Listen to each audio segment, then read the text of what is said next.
बिस्मिल्लाहिर्रहमानिर्रहीम। अस्सलाम वालेकुम dear students, welcome to my YouTube channel expert mathematician. I am your teacher Faizan Ahmad. Students, जैसा कि आप जानते हैं कि हमने प्री कैलकुलस लेक्चर सीरीज़ का आगाज़ किया है। आज का हमारा लेक्चर नंबर 9 है। हमारा topic of discussion increments and the distance formula. हमने क्या करना है आज के लेक्चर में? हमारा काम ये है, टास्क ये है कि हमने इंक्रीमेंट को डिस्कस करना है और डिस्टेंस फार्मूला को हमने ड्राइव करना है। कुछ केसेस देखने हैं डिस्टेंस फार्मूला के हवाले से। देखिए, हमारे पास इंक्रीमेंट क्या होता है? इंक्रीमेंट बोलते हैं चेंज इन वेरिएबल। ठीक है, तो increment in a variable is a net change. यानी वेरिएबल क्या है? कोई भी वेरिएबल हम मान लेते हैं, हमारा वेरिएबल जो है वो एक्स है, ठीक है, जिसमें हम चेंज लेके आना चाह रहे हैं। Is a net change in a variable X changes from x1 to x2। मसलन अगर आप पहले आपका नंबर x1 है, यानी आप पहले x1 पर हैं, चेंज करके x2 पर चले जाते हैं।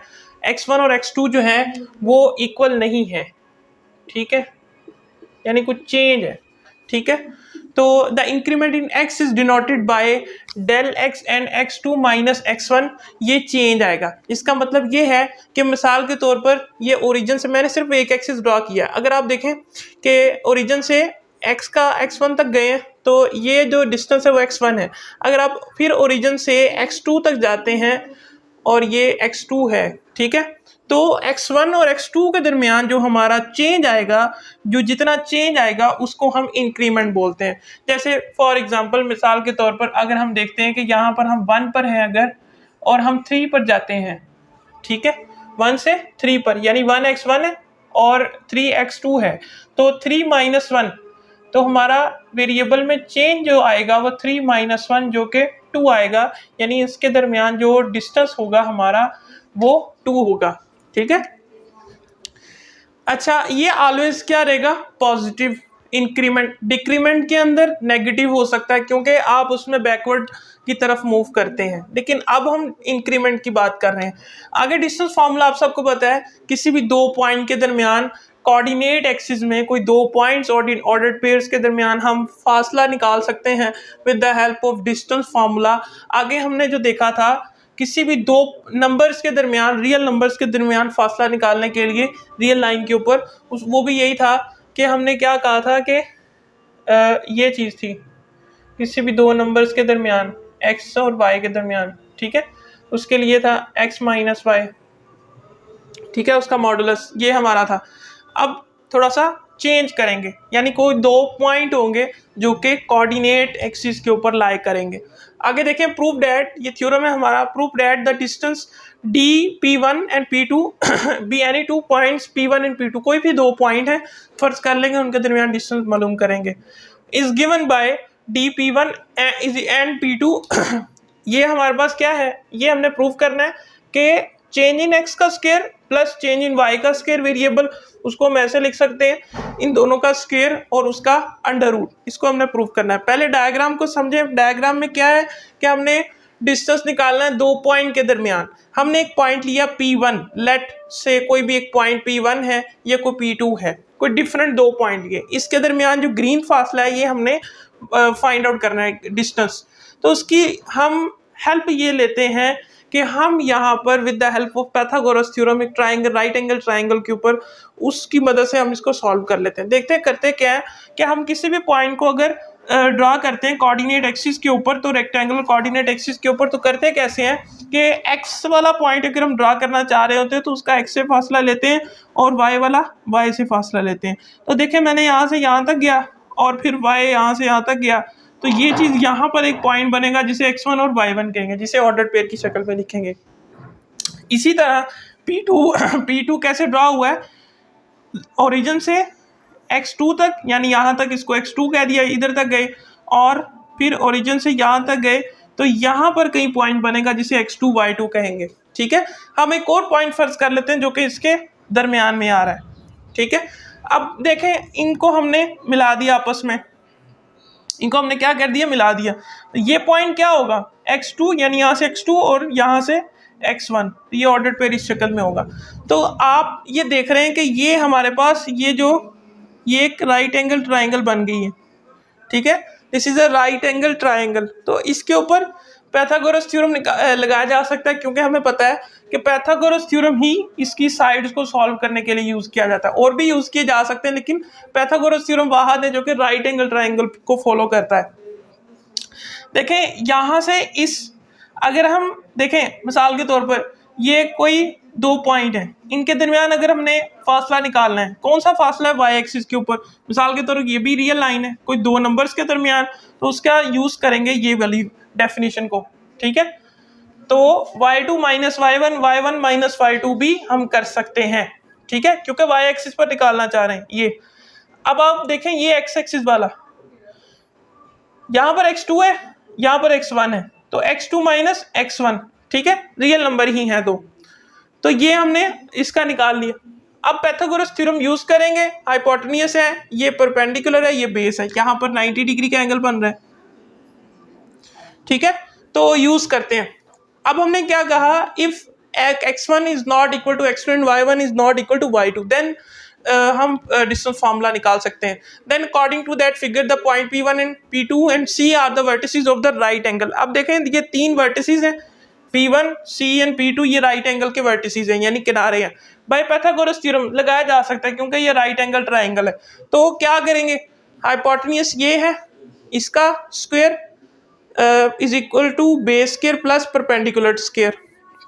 देखें ये आ जाएगा, हाइपोटेन्यूस का square is equal to base square plus perpendicular का स्क्वायर।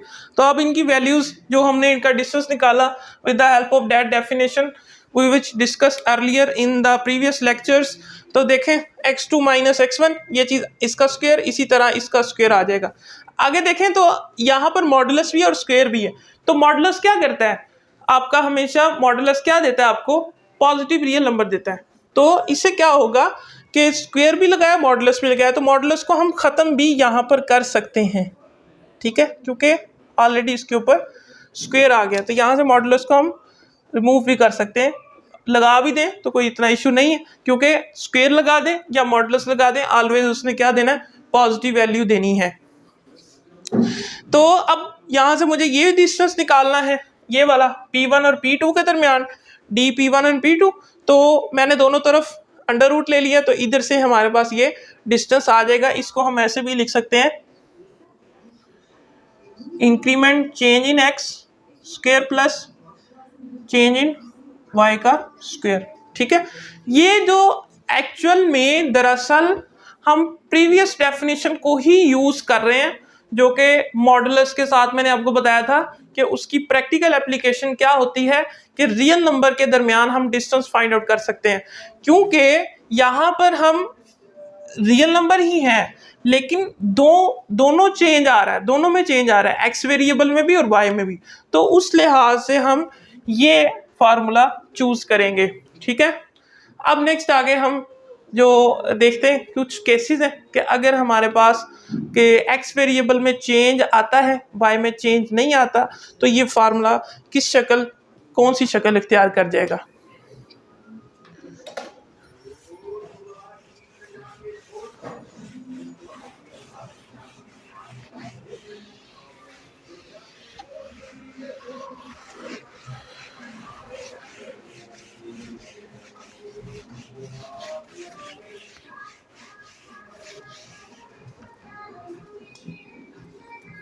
देखिए अगर हमने जो डिस्टेंस फार्मूला चूज किया, ड्राइव किया, वो ये है,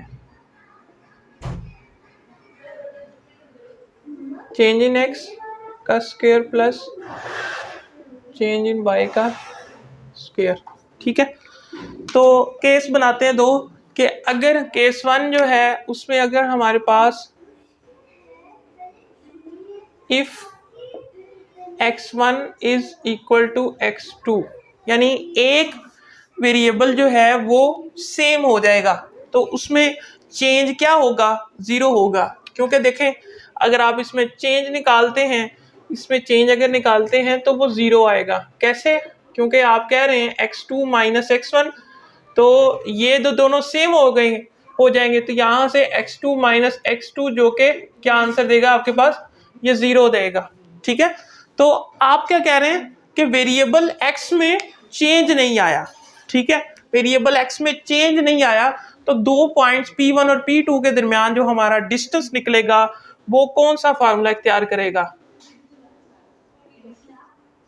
आपका ये चीज 0 है, यहां से ये 0 हो जाएगा, तो आपके पास सिर्फ क्या आएगा? डेल्टा वाई का स्क्वायर। यहां से अगर आप स्क्वायर को कैंसिल आउट करें तो ये चीज आ जाएगी डेल्टा वाई, जो कि आपके पास था y2 माइनस y1। चूंकि चेंज आप क्या कह रहे हैं? पॉजिटिव आएगा, तो पॉजिटिव नेगेटिव भी आ जाए तो आप मॉडुलस लगा दें ताकि ये पॉजिटिव बन जाएगा। तो ये चीज एक्चुअल में क्या है? दो रियल नंबर के दरमियान डिस्टेंस को फाइंड आउट करने की डेफिनेशन ही है। क्योंकि आप कह रहे थे कि रियल लाइन हॉरिजॉन्टल होती है, हमने जो पढ़ा, लेकिन रियल लाइन ऐसे ये भी रियल लाइन हो सकती है वर्टिकल में, ठीक है, ये भी रियल लाइन हो सकती है। इनको कंबाइन करके आर स्क्वायर बनेगी जो कि प्लेन बोलते हैं। अब आप कह रहे हैं कि एक्स एक्सिस में तो चेंज नहीं आया, ठीक है, एक्स एक्सिस में तो चेंज नहीं आया, एक्स वेरिएबल में, तो चेंज कहाँ आया? यहाँ पर आया। मिसाल के तौर पर ये ओरिजिन है, यहाँ पर कहीं y1 है, ये y2 है, तो चेंज हमारा ये आया है, ठीक है। दरअसल ये भी वही है जो कि आप दो रियल नंबर के दरमियान डेफिनेशन को यूज करते हैं, ठीक है, तो ये भी है। आगे देखें, केस 2 के अंदर आप क्या कह रहे थे कि अगर आपके पास if y1 is equal to y2, ठीक है, y1 आपका y2 के इक्वल है, तो आपका जो डिस्टेंस निकलेगा दो पॉइंट के दरमियान वो आपके पास क्या होगा? क्योंकि आपका ये चीज 0 हो जाएगी, यहां से डेल्टा एक्स का स्क्वायर जो कि डेल्टा एक्स बनाएगा। इस चीज को आप लिख सकते हैं modulus x2 minus x1, because of आप कह रहे हैं कि मैं इंक्रीमेंट ले रहा हूं, डिक्रीमेंट कभी भी नहीं होगा। तो अगर इन केस को डिक्रीमेंट आ भी जाए तो आप इसको मॉडुलस लगा दें ताकि ये ऑलवेज क्या देता है हमें? Positive real number. तो ये डिस्टेंस को शो कर रहा है। इसी तरह फिर जो इसकी डायग्राम बनेगी वो एक्स एक्सिस के अलोंग बनेगी। अच्छा, एक केस और है कि अगर आप कहते हैं कि दोनों किसी वेरिएबल में चेंज नहीं आया तो आप डिस्टेंस फाइंड आउट ही नहीं कर सकते, आपका डिस्टेंस ऑलवेज क्या होगा? रियल होगा। आपको पता होना चाहिए कि केस 3 जो है x1 is equal to x2 and y1 is equal to,